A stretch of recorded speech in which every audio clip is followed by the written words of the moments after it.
Our office anytime, 24 hours a day at 865-458-9563. That's 458-9563. There is a difference. Oh, what a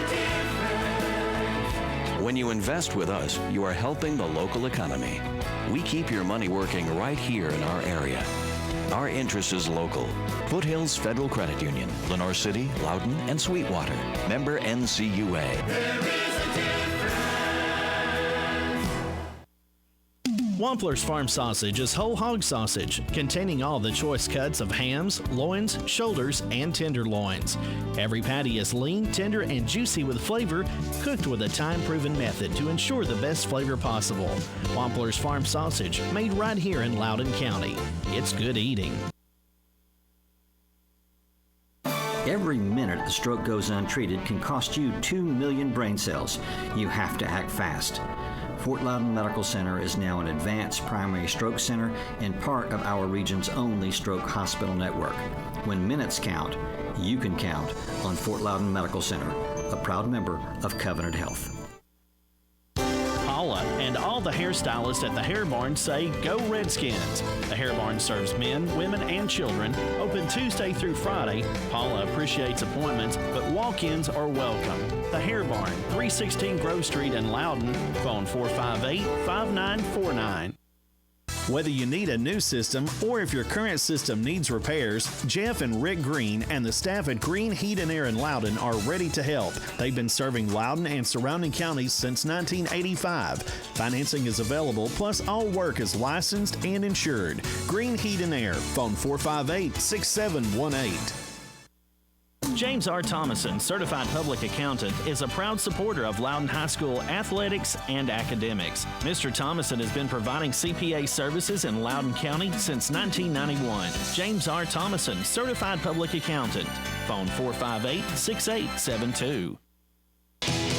Loudon City Councilman Johnny James is proud to support the Loudon Redskins in the classroom or on the football field.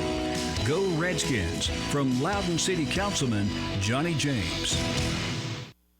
This portion of programming is made possible by Loudon Church of Christ. The entire congregation of Loudon Church of Christ invites you to join them for Sunday school with classes for all ages, Sunday morning at 10 a.m., Sunday morning worship at 11 a.m., Sunday evening worship at 6 p.m., and Wednesday evening Bible study with classes for all ages at 7 p.m. Loudon Church of Christ, 706 Ward Avenue in Loudon. Phone 458-5043.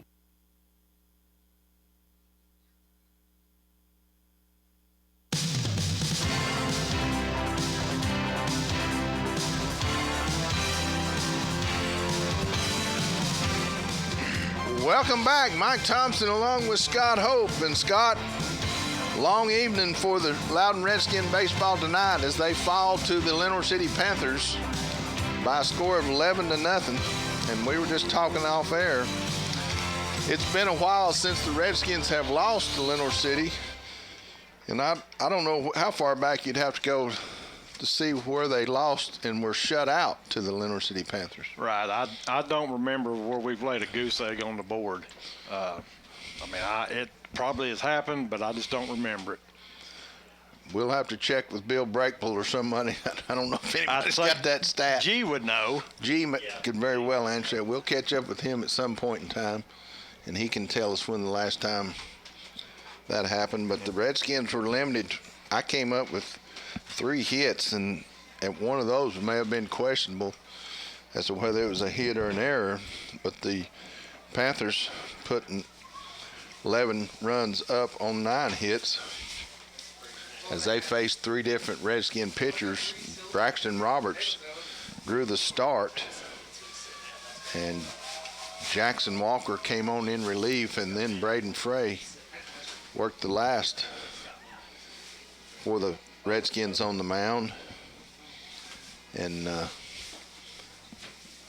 we're killing a little time here, see if we can get Coach Lambert up here. Redskins fall to 6-1 on the season. They'll be back in action on Mondays. They'll travel down to Benton as they jump back into district play to take on the Polk County Wildcats. Scott and I will be back on the air here Tuesday night. First pitch at 5 p.m. as they take on those same Wildcats in district play. That's the district format as they play the home and away with their district opponent in the same week. And then next Thursday, Friday, and Saturday, they'll have some tournament play here as we'll get that schedule shared with you as we get into the week next week.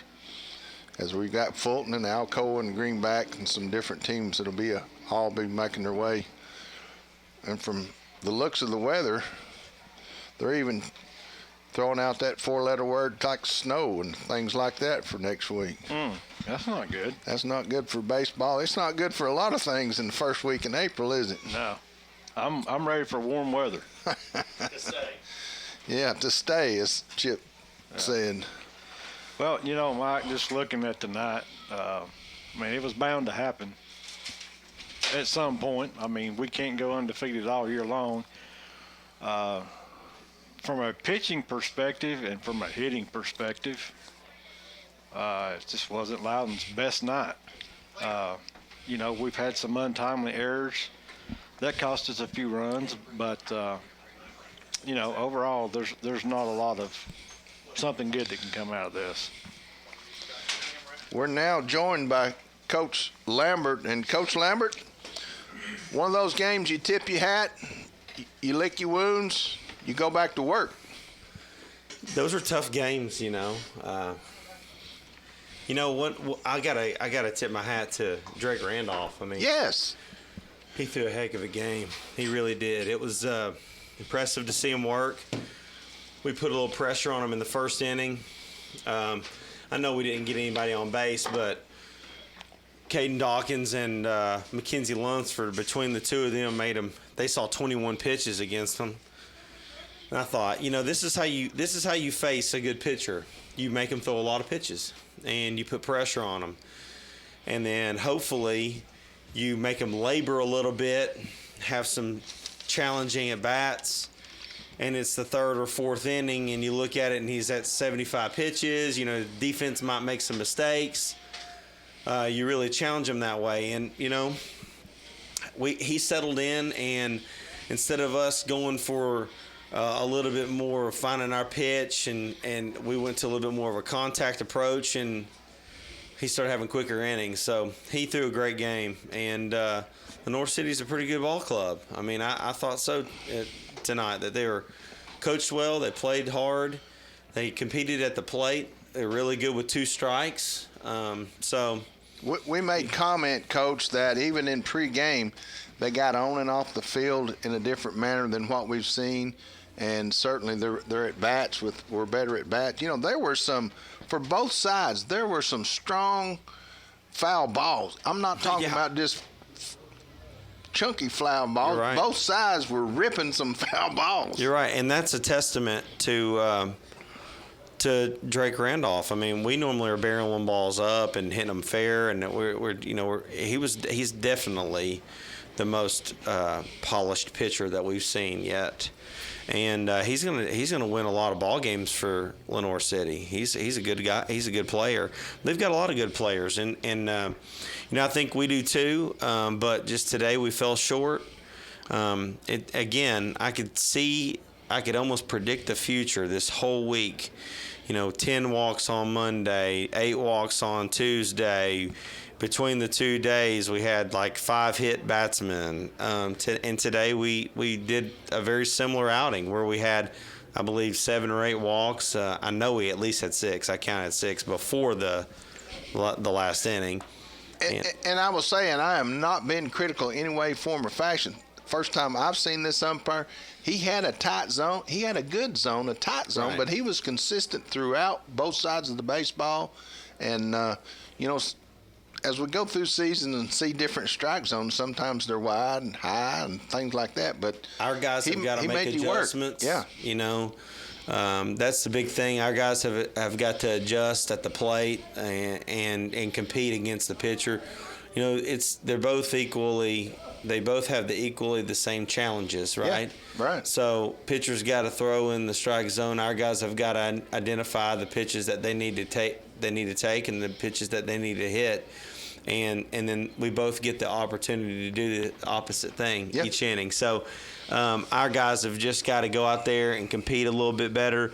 Errors will kill you. You know, we had a tough error at second, and then it compounded and had a throwing error over there that went out of play or past third base at least.